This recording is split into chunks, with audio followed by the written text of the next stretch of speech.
আসসালামু আলাইকুম প্রিয় ভাইরা, কেমন আছেন? আশা করি সকলেই ভালো আছেন। সকলে আজকে অবগত আছেন যে আজ ৮ এপ্রিল আমাদের একটি শান্তিপূর্ণ মানববন্ধন হওয়ার কথা। আপনারা হয়তো অনেকেই আশা নিয়ে আছেন যে আজকে মানববন্ধনের আসলে মূল যে ফলাফলটা আসলে কি হলো, আমরা কতটুকু এখান থেকে সন্তোষজনক উত্তর নিয়ে আসতে পেরেছি, বা আমাদের বিষয়টা কতটুকু ডক্টর ইউনূস স্যারের কাছে বলতে পারছি। এই বিষয়গুলো আপনারা হয়তো অনেকেই জানার জন্য অপেক্ষায় আছেন। তাই আমি এই ভিডিওটি একটু দেরি হয়ে গেছে, কারণ কিছুক্ষণ আগে আমি বাসায় এসে গোসল করে খাওয়া দাওয়া করেই আপনাদের এই ভিডিওটি বানাচ্ছি। যাই হোক, আমি মূল কথায় চলে যাই। সকালে আজকে যখন আমরা 9:30টার দিকে ডক্টর ইউনূস স্যারের কার্যালয়ের কাছাকাছি, অর্থাৎ কাকরাইল জামে মসজিদের সামনে আমরা যখন সকল ভুক্তভোগীরা ওখানে উপস্থিত হই, দীর্ঘ সময় আলাপ আলোচনা করে আমরা ওখানে স্লোগান দিতে থাকি। একটা পর্যায়ে ওইখানকার যে ডিআইজি স্যার উনি আসলেন এবং আমাদের সাথে উনি কথা বললেন। সবচেয়ে বড় বিষয় হচ্ছে ডিআইজি স্যার আমাদের এই ব্যাপারটা আগে থেকে অবগত আছেন। উনি নিজের থেকেই অনেক কিছু আমাদের বললেন। যাই হোক, উনি আমাদেরকে এতটুকু বললেন যে আমি আপনাদের একটা ছোটোখাটো প্রতিনিধি দল ভিতরে যাওয়ার অনুমতি দিয়ে নিয়ে যেতে পারি, কিন্তু প্রধান উপদেষ্টার সাথে দেখা করতে পারবেন কি না সেটা আপনারা ওইখানে গিয়ে কথা বলে, যদি সময় সম্ভব হয় আপনারা স্যারের সাথে দেখা করবেন, আর যদি না হয় আপনারা একটা লিখিত আকারে একটা আপনাদের যে বক্তব্য সেটা আপনারা লিখিত আকারে নিয়ে ওইখানে জমা দিয়ে দিবেন। তাই ওনারা আমাদের 5 জনের একটা প্রতিনিধি দল আমরা সিলেক্ট করি এবং ওই প্রতিনিধি দল আমরা ডক্টর ইউনূস স্যারের বাসায় প্রধান কার্যালয়ে পাঠাই।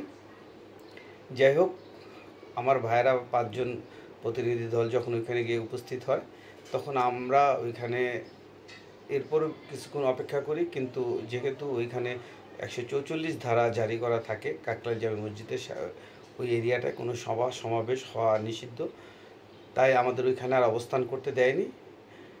একটা পর্যায়ে ওনারা পুলিশের তরফ থেকে আমাদের জানানো হয় যে আপনারা প্রেস ক্লাবের সামনে অবস্থান নেন।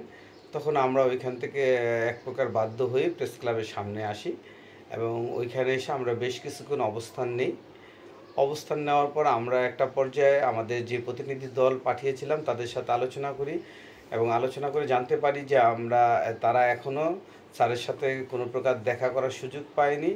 তারা ওয়েট করতেছে একটা তাদের ওয়েটিং রুমে, ওইখানে ওয়েট করতেছে। একটা পর্যায়ে দীর্ঘক্ষণ অপেক্ষা করার পর যখন আমাদের ওই প্রতিনিধি দল ফিরে আসলো, এরপরে প্রতিনিধি দলের কাছ থেকে আমরা যতটুকু জানতে পারলাম যে ডক্টর ইউনূস স্যারের সাথে তারা দেখা করতে পারেনি। ওনার যে সচিব এবং ওনার যে পিএস তাদের সাথে আলোচনা হয়েছে, দীর্ঘক্ষণ আলোচনা হয়েছে, অনেক ধরনের কথা বলছে আমাদের ভুক্তভোগী ভাইয়েরা, আমাদের যে দুর্দশার কথাগুলো বলছে এবং স্যারের সাথে দেখা করতে চেয়েছে, কিন্তু স্যারের সাথে দেখা করা কোনোভাবে সম্ভব হয়নি। তো ওনারা যেটা বললো সেটা হচ্ছে যে 5ই আগস্টের আগে যে আওয়ামী লীগ সরকার থাকতে যে আমরা আন্দোলন করেছি সেই বিষয়গুলো ওনারা বাদ দিয়ে দিয়েছে, মানে ওইটা তাদের কোনো ব্যক্তিগত ব্যাপার না। কিন্তু 5ই আগস্টের পরে যে আমরা শাহাবুদ্দিন পার্কে যে আমরা আন্দোলনটা করেছিলাম, তখন থেকে তারা এই বিষয়টা অবগত এবং তারা এটা নিয়ে কয়েকবার আলোচনা করেছে অ্যাম্বাসির সাথে। এবং আরেকটা প্রতিনিধি, আরেকজন ইটালির থেকে আরও একজন আসবে, ভিসা অফিসার আসবে, যে বাংলাদেশের এই কাজগুলো আর একটু দ্রুত করার জন্য। আরেকটি গুরুত্বপূর্ণ যে তথ্যটা ওনারা দিল যে অলরেডি 10,000 পাসপোর্ট ওনারা যাচাই বাছাই করতে সক্ষম হয়েছে, যার মধ্যে প্রায় 7,000 কাগজই ফেক অথবা রেবোকা বা বাতিল, যেটাই বলেন আর কি, আর 3,000 কাগজের মতন ভিসা পাবে। তাই তারা বললো যে এই হিসেবে যদি অ্যাম্বাসিতে যদি 50 থেকে 60,000 পাসপোর্ট থেকে থাকে, তাহলে সর্বোচ্চ 10 থেকে 12,000 ভিসা আমরা পাবো। তাই যাই হোক, আলহামদুলিল্লাহ, যদি সেটাও হয় আমাদের জন্য, কিন্তু আমাদের দরকার একটা সমাধান।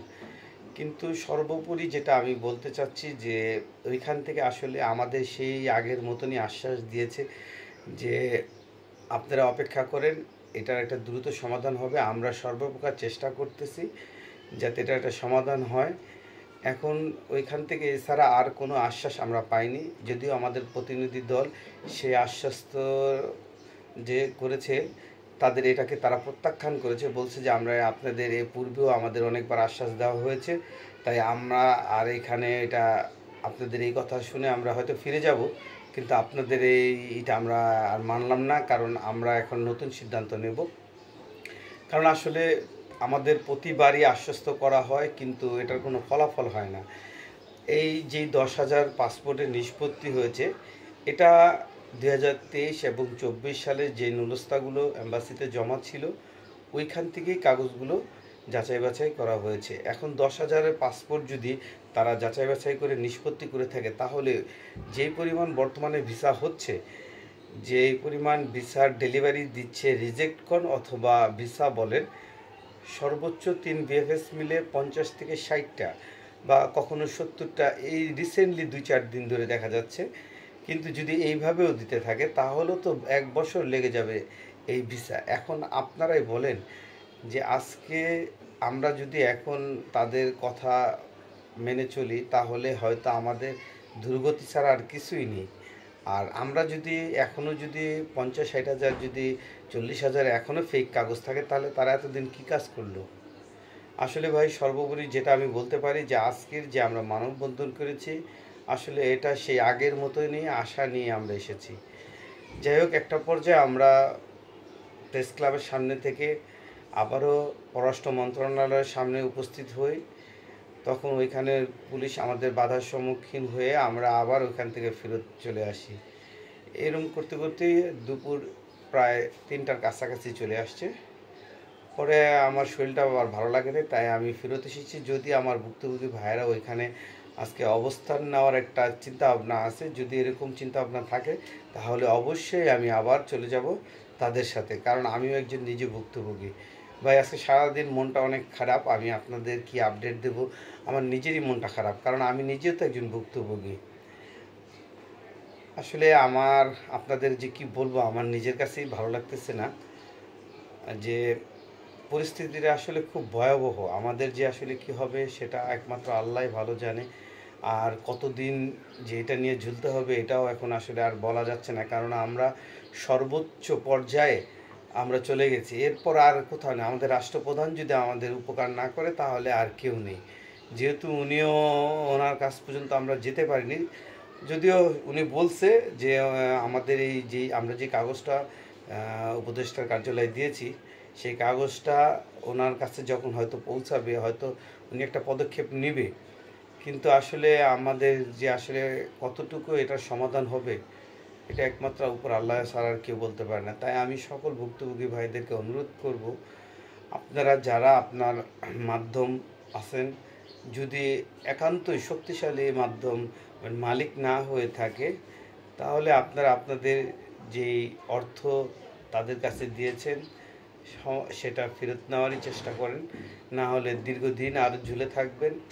হয়তো বা অনেকে ভিসা পাবেন, কিন্তু ম্যাক্সিমাম লোকে ভিসা পাবেন না। যাই হোক, এই ভিডিওটা আসলে অনেক বড় হয়ে যাচ্ছে। আরও অনেক কথা ছিল, কারণ সম্পূর্ণ কথাগুলো তো আসলে একসাথে বলা যায় না।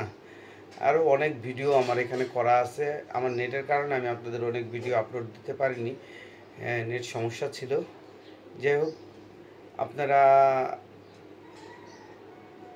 অপেক্ষা করেন, হয়তো আরও কোনো নিউজ আসতে পারে। যদিও আমরা একটা সিদ্ধান্ত নিতেছি যে যদি ইটালি থেকে যদি রেমিটেন্সটা যদি শাটডাউন করা হয়, তাহলে হয়তো বা একটা ফলাফল আসতেও পারে। ধন্যবাদ। আর কি বলবো, কিছু আর বলার ভাষা নেই। সঙ্গে থাকুন। ধন্যবাদ।